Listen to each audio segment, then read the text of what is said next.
Elon Musk ఎంత పెద్ద కోటీశ్వరుడైనా రాజ్యం యొక్క శక్తి ఏంటో ఇప్పుడు చూస్తున్నాడు. ట్రంప్తో గొడవ పెట్టుకున్నటువంటి పాపానికి ఆ ట్రంప్ కొట్టిన దెబ్బ ఎలక్ట్రిక్ వాహనాలకు సంబంధించినటువంటి సబ్సిడీలను తగ్గించడంతో ఓ పక్కన సంక్షోభలు పడ్డాడు.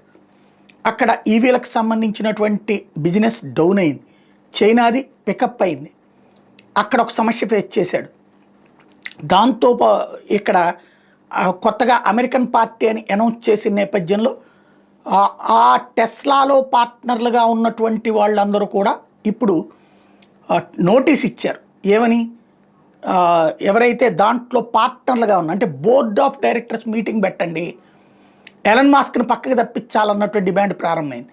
ఎందుకంటే ఇతనున్నంతసేపు ప్రభుత్వం శత్రువుగా ఉంటుంది, ప్రభుత్వం శత్రువుగా ఉంటే వ్యాపారం డౌన్ అవుతుంది, వ్యాపారం డౌన్ అయితే ఆ కంపెనీ నాశనం అవుతుంది, కంపెనీ నాశనం అయితే వాళ్ళు పెట్టినటువంటి వేల కోట్ల రూపాయల పెట్టుబడులు నాశనం అవుతాయి.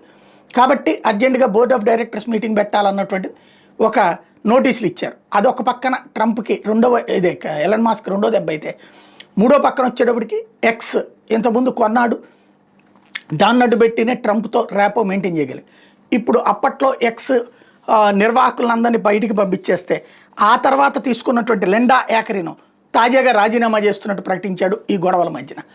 దానికి ఆయనకి థ్యాంక్స్ చెప్తా ఒక ట్వీట్ చేసి వదిలిపెట్టేశాడు ఎలన్ మాస్క్. దీంతో వరుసపెట్టి ఇష్యూస్ నడుస్తున్నాయి.